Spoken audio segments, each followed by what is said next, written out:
Hey guys, I was waiting on that.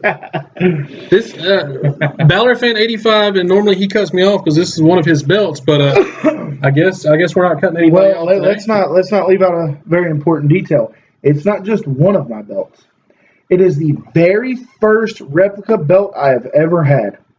I literally think if we rewind that video, I think some of that vape went in my ear and out the other ear. Could have. That's because you have nothing in the middle. There's a little something there, but there's space for rent.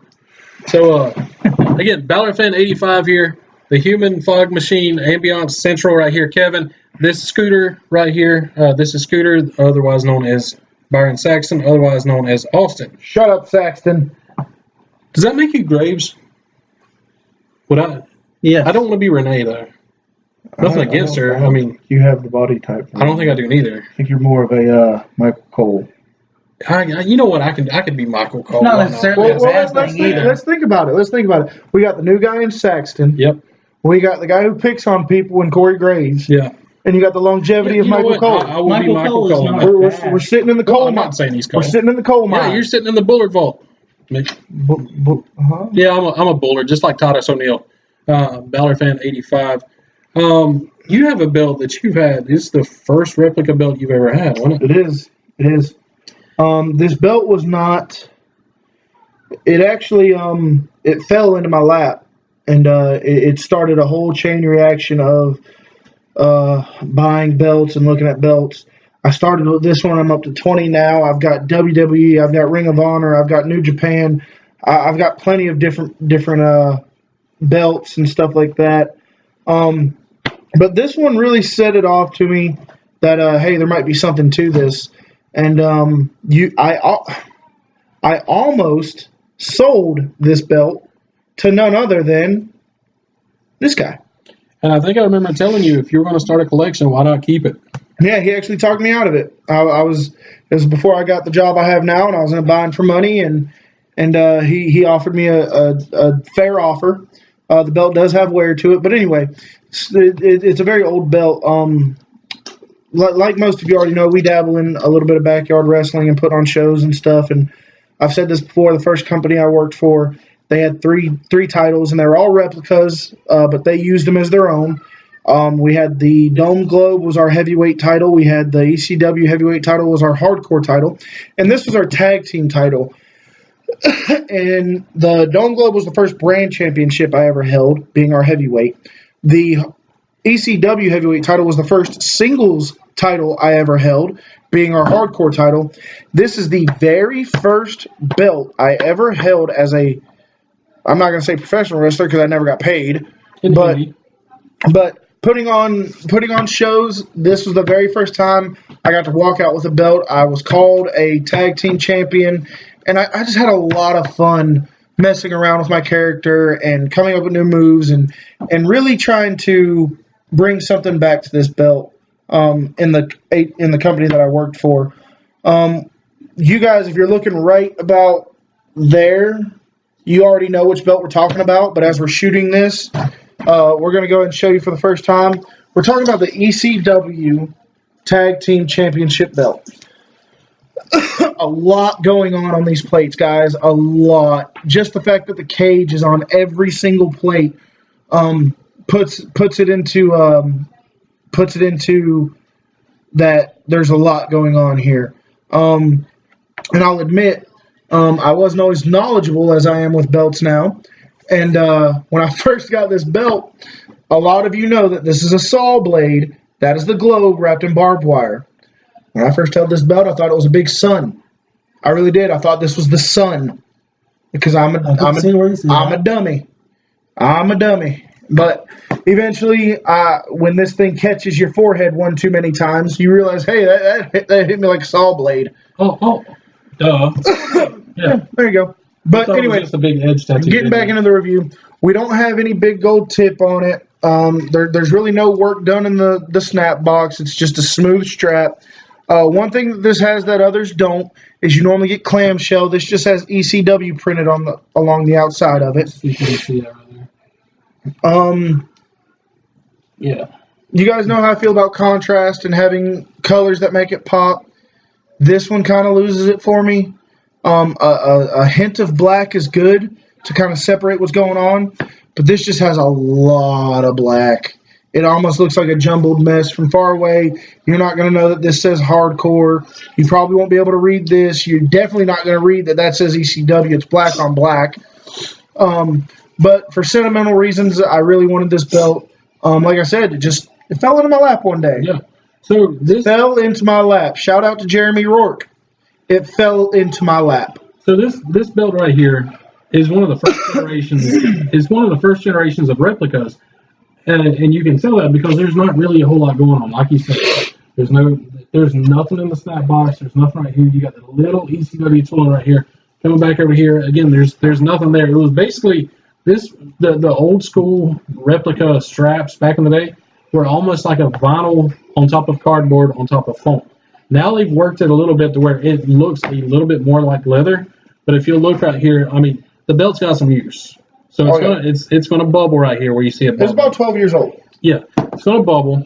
And once we turn around on the back, you'll see some more bubbling. But this makes me really glad that they've stepped their game up as far as straps go. Yeah. If you look at the ECW heavyweight title that we just did not too long ago, or depending on what order he posts these in, the straps come a long way. We did have a lot of gripes with that strap, but it definitely came a long way. There is one thing they changed that I wish they would have left it alone, and we'll get to that. But you'll definitely be able to see where the strap has come a decent way. Still has some room for improvement, but they're going in the right direction. Yeah, because for those of you that don't know, inside these straps, it's basically, and in the deluxe versions back in the day, it was supposedly a real leather, but it was sandwiched. That real leather is sandwiched, like I said, a couple pieces of cardboard and a piece of foam. That's why a lot of people don't like to get these wet, because you'll mildew that foam and that cardboard in the strap. So you don't want to do that. Now, I know there's a lot of challenges going on in trying to make these straps more flexible. One of them is you put it in a bucket, you take the strap, put it in a bucket with warm water, and it loosens it up. Same way you break in leather boots. Yeah, but this isn't leather, and a lot of people don't realize that. And then you've got mildew, you've got everything inside. You've essentially ruined the belt without knowing you did it, because you're never going to see it.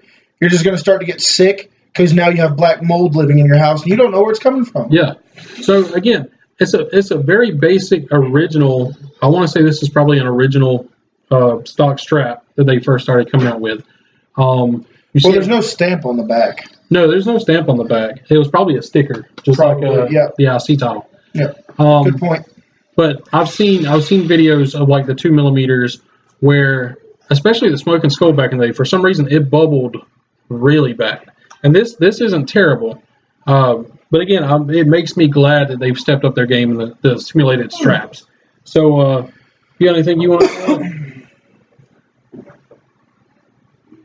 I'm not going to cut to the part that I know. Look, Saxton here claims to be a wrestling fan, but he's never watched anything but Raw since 1995. He doesn't know a lot. I watched SmackDown. For some reason, that's the appropriate response. I don't know why that was funny, but that did it. Zing. So you don't have anything you want to say of relevance. So do you have anything you want to say? Yeah. So like I said, we did a review on the new 5mm ECW belt, and we really nitpicked that one to death, but it's still a decent belt. Like I said, I would say that I keep almost giving it away. I wouldn't say that I like the ECW heavyweight, but I wouldn't say that I love it, but I do really like it, if that makes sense. The one thing, aside from being curved, because we beat that one to death in almost every video, the one thing I wish they would have left alone that they did with this one, and I'm glad they did, is you have the purple backing. It looks blue right here, but let's see if we can't get up in there a little bit. It's definitely purple, but the ECW heavyweight title, I mean, it was either a purple back or the brown snakeskin back. Yeah. On the new one, it's just a solid black strap. I really wish they would have left the purple backing on it. That's just my personal preference. Might not be a big deal to some people. Hey, going back, I didn't mean to interrupt you, but going back to what I said, you can see back here that this is separated from that cardboard and foam, and that's not a bad thing. It's wear and tear. I mean, it's going to happen eventually to every belt. But again, it just makes me so glad that straps have come as far as they have. Yeah. I like the belt. Like I said, sentimental value to me. Being completely honest, if it wasn't for the sentimental value, I probably wouldn't give two shakes about this belt. This is probably my least favorite as far as aesthetically appealing, and just if I have to pick 5 of my belts to show somebody to try to sell them on belt collecting, this is nowhere near that top 5. Unless you get secondhand, you really can't get these belts anymore. But like I said, it's the first belt that I ever got to hold. Doing what I love to do. I love wrestling. I still love it. Still do it from time to time. We've actually all 3 of us have actually faced each other at one point in time. I haven't faced you yet. I did a run-in. When somebody concussed you. That wasn't me. You hit me. That was not me. But you still hit me. Anyway. He didn't tell me, Terry. I didn't hit him in the head. Somebody else did. Repeatedly. To be fair, everyone's hit him. Yeah. But anyway, coming from a guy who's never beat me. Anyway.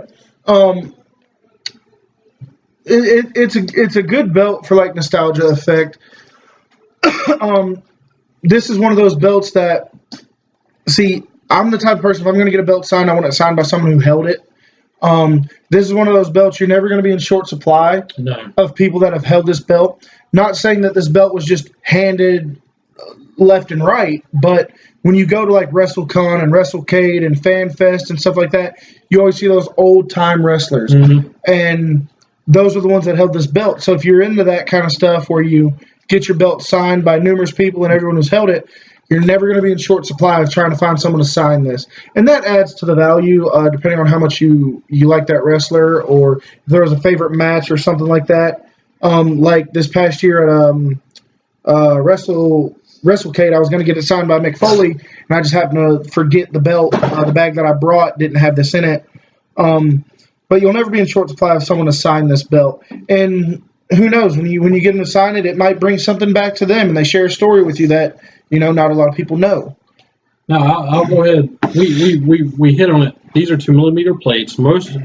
All of your titles back in this era with the replicas were all 2mm plates. I will give it this, though. Out of every 2mm plate built I've seen, it's definitely one of the more detailed 2mm That's exactly plates. what I was about to say. When you look at good detail. When you look at the 2mm plate on the big gold, see here, I know I mentioned about the jumbling together. Here it doesn't really do that for me because it's a bigger plate. It's spaced out a little more. When you get that cage on these smaller plates, that's when I kind of start to lose it.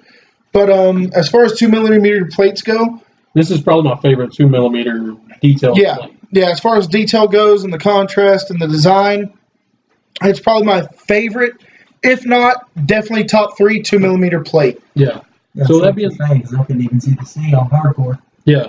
So that being said, do you have anything else you want to say on it? I'd recommend, if you ever get a chance to get the belt, I recommend getting it because it's a great belt, and you'll probably. It's a belt you're not going to see in every collection. To find one mint condition is going to be kind of hard. You'll probably find one like this, and to be honest, this isn't that bad. The strap. There's no major rips. There's no major tears. Look at that. I mean, the strap's been worn in, and there's actual curve to it, and that's probably from being worn so much. My Undisputed, I used to wear it a lot. Just to say, because when you get a belt, you want to be the champion. Yeah. So I wore it, and over time, you wear it enough, you'll start putting a curve in it. As much as gross as it sounds, you really have to sweat in the thing to get it to start to form to you. Yeah, look at that. I mean, for a standard stock strap from back in the day, look how it may not be flexible, but look how easy it folds. So I've got nothing but good things to say about this. I definitely recommend getting it. What about you? I would recommend it. It's classic. Yeah, there's a lot going for it. It's back when wrestling meant something. Yeah. I'm not trying to say that it doesn't now. We're starting to see it more and more with the things AEW is doing, which is freaking amazing. But this was one of those belts that was being used back when wrestling meant something. Granted, ECW had their own way of doing things, but it was still entertaining. Yeah. When I see this belt, I think Palestine Ballroom, outrageous crowd, throwing toilet paper and water bottles into the middle of the ring, kendo sticks and beer cans and helicopter spins with the ladder. It really brings back a lot of stuff, and that's what I mean when I say nostalgia effect. It really when I decide to put a belt in my collection, one of the main things I look for is when I look at that belt and I see it, does it take me back to a certain match or to a certain wrestler who held it and really just makes me feel good about wrestling? Yeah. There is a plethora of wrestlers that do that for me with this belt. Sandman, Sabu, Mick Foley, Terry Funk, Tommy Dreamer, just the list goes on and on and on. If you have the chance to get this belt, you're going to be hard-pressed to find one in mint condition. Let's just be honest. If it looks like a duck, walks like a duck, and quacks, it's probably a duck, okay? You're going to be hard-pressed to find one in mint condition. It's 12 years old at least. But at the same time, you're not going to see it in every collection. It's going to bring back a conversation piece. It's going to be a conversation starter. It's going to inspire that nostalgia effect that we all really get high on. And I actually regret that I didn't buy it from you, but I'm so glad you kept it, if that makes sense at all. If he'd have bought it, I probably wouldn't have jump-started my collection way. Yeah, and he had told me that he wanted to start doing it. I was like, well, you got one already. Go ahead and start. I mean, that's what this hobby is about. That's what any hobby is about. You get something you love, and you go for it. I mean, but on my deathbed, he knows he's got first pickings to my collection. Just got to throw a little bit of money in the kids' college fund. I'm sure I can oblige you on that. But, yeah, if you have a chance to get a belt like this, I definitely recommend it. I recommend all the old-style ECW, WCW, going to the television, the U.S., stuff like that. We've talked about this many times. Belts that are going to inspire that nostalgia effect. Belts that are going to take you back to a place and time where wrestling meant something to you. And kind of hold on to that in hopes that it's going to get better, which I really think it is now. Oh, yeah, even if you have to switch brands, not saying, I'm just saying. It definitely brings back that thing, that place and time where wrestling meant something. And that's why I love this belt the way I do. It's probably one of the, like I said, least favorite in my collection. I love all my belts, but if I had to pick a couple belts to sell somebody on why belt collecting is so outrageously addictive and awesome, this probably isn't one that I'd use, especially if they weren't wrestling fans back then. But you get somebody that's got some time and some age and some patina on them as far as wrestling knowledge, they're going to love this belt. That's why he loves it. That's why I love it. It really, like I said, I'm being super repetitive, but it really takes you back to that place and time. So with that being said, I think we've touched on about as much as we're going to touch on. I'm going to touch on it again right here. You don't have anything else you want to say? I don't think you have anything else you want to say. No, I think we're good on this one. All right. Like, comment, subscribe down there. Hope you guys enjoyed the videos, and we'll keep them coming if you keep watching. Shout out to Tony Tussey.